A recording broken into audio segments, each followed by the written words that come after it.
each musket cleaned by drill. Each cannon rolled forward not as a show, but as purpose. Behind them, Egypt stood transformed. Ahead of them lay Syria. The first to challenge them was Acre. That same fortress had turned Napoleon away decades earlier.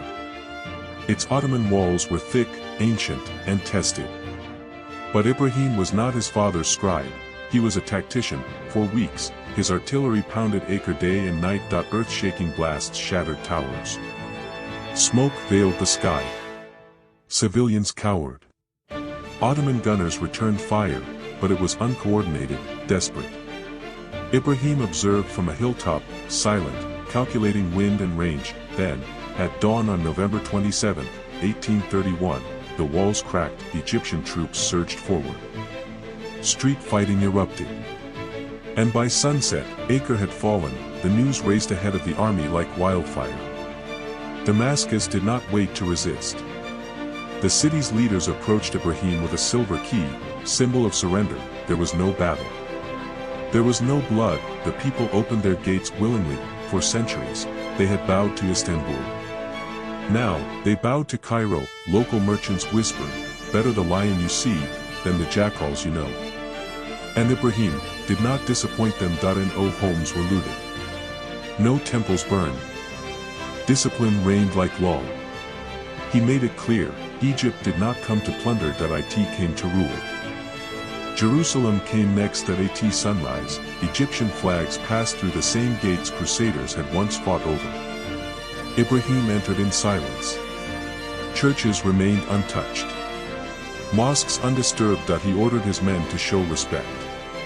This was not conquest for God, but for stability. For the future, Ottoman governors fled. In Aleppo, a pasha fled by night, throwing his robes into the Euphrates. In Homs, records were burned before Egyptian troops could seize them. Palaces emptied. Tax ledgers vanished. The people remained, and many welcomed their new ruler. Ibrahim issued orders swiftly: no bribes, no revenge, taxes fixed, roads repaired. His men rebuilt as they conquered. It was war, but it didn't feel like one. From Gaza to Beirut to Hama, Egypt had seized control in a matter of months. By the spring of 1832, the Egyptian army stood poised at the gateway to Anatolia. The Ottoman heartland, once unthinkable to touch, now shimmered on the edge of possibility. And still, Ibrahim advanced. The frost had already begun to settle when the two armies met at Konya. December 21, 1832. The fields of central Anatolia were silent, waiting. On one side, the empire. Over 50,000 Ottoman troops, dug in hastily outside the city, campfires flickering as snow began to fall. Their general, Ibrahim Pasha. Experienced, respected, but a man burdened by the weight of defending a crumbling system. His soldiers were cold, unpaid, some recruited mere weeks earlier. Their gunpowder was damp. Their spirits lower than the fog. Across the plain stood a force half their size, but double their resolve. 27,000 Egyptians. Led by a man as precise as he was fearless, Ibrahim Pasha. He did not pace. He did not shout. That he stood still. Watching. Calculating. He knew that to win here, in the empire's own backyard, would change history. At first light, he moved. The battle began not with a charge, but with thunder. Egyptian artillery, placed in staggered ranks, opened fire with unrelenting rhythm. Not random. Not wasteful. Every volley landed where it was meant to: Ottoman supply lines, communication posts, artillery hubs. The field became a furnace of snow and smoke. Ottoman troops, many barely trained, broke formation within minutes. Their officers screamed commands. Drummers beat faster. But the chaos grew louder than order. And then, the maneuver. Ibrahim had hidden a cavalry wing behind a wooded ridge. As the Ottomans scrambled to regroup, he signaled. In a sweeping arc, Egyptian riders crashed into the Ottoman left flank. But this was not the killing blow. It was a distraction, because as the Ottomans turned to fight, Ibrahim sent his elite infantry straight through the center, a wedge formation, drilled to perfection, musket fire clearing a path. Behind them, Egyptian sappers moved in silence. To the rear, where Rashid Mem's command tent stood that eye in the blinding smoke and confusion, the general never saw them coming. He was captured alive. Dragged from his horse, stunned, surrounded by silent Egyptian troops, word spread instantly across the battlefield. The general is gone. Panic surged through Ottoman ranks like fire through dry grass. Some units tried to retreat. Others simply collapsed to the ground, throwing down weapons. Many never had the chance to by sunset. It was over 0.5000 Ottoman dead. Thousands more wounded or captured. Egyptian losses fewer than 800. The plains of Konya were littered with blood, spent powder, broken standards, and silence. Ibrahim had done the unthinkable. He had shattered the empire's final defense. Between him and Constantinople, there was nothing. For the first time in centuries, the Ottoman capital stood defenseless. The Sultan feared the worst. Panic spread through the court. Ships were prepared. Palaces emptied. Ibrahim did not march, not because he couldn't, but because the world would not let him. Russia deployed a fleet to the Bosphorus. Tsar Nicholas I declared that the fall of Constantinople would not be allowed. Britain and France followed, not in favor of the Sultan, but in fear of Russian dominance. Egypt had won the war, but the peace would be forged by Europe. Konya was more than a battlefield. It was an earthquake. When the news arrived in Constantinople, the Ottoman court fell into chaos. The Sultan's army had been obliterated.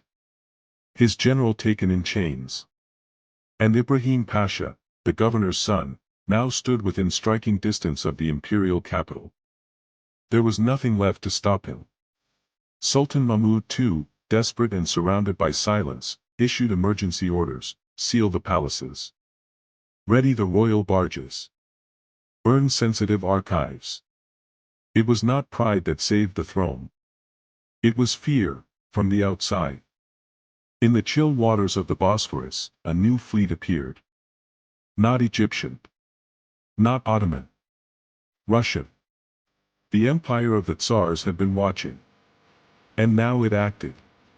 Tsar Nicholas I sent warships to defend Constantinople, not out of loyalty to the Sultan, but because the fall of the Ottomans would open the gates of empire to others. If Muhammad Ali took the capital, Europe feared he would not stop.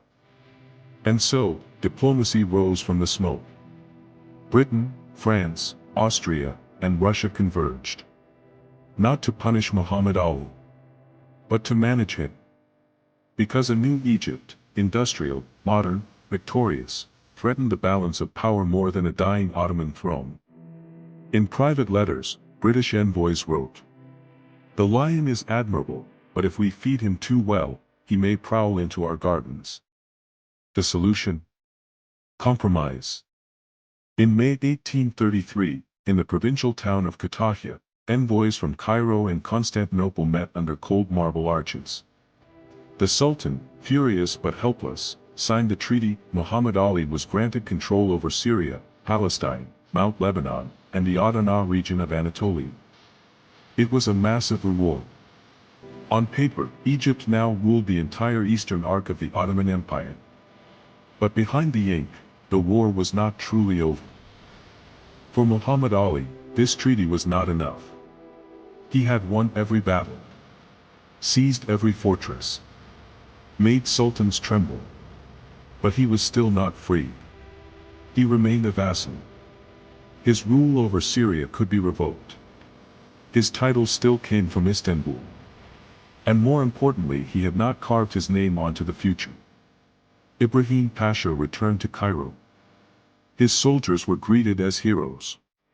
Banners flew. Brass rang. But the general said little. For all his victories, he had been forced to stop just short of history's gate. The empire had broken, but not fallen. And behind every cheer was the whisper of unfinished war. In his palace, Muhammad Ali read every word of the treaty again and again. Then he closed it. And said nothing. Because he knew something the world would soon learn: a lion denied its rightful prey, does not forget. The first Egyptian-Ottoman war had ended. But the future still smoldered. The lion would rise again. And next time no treaty would stop him.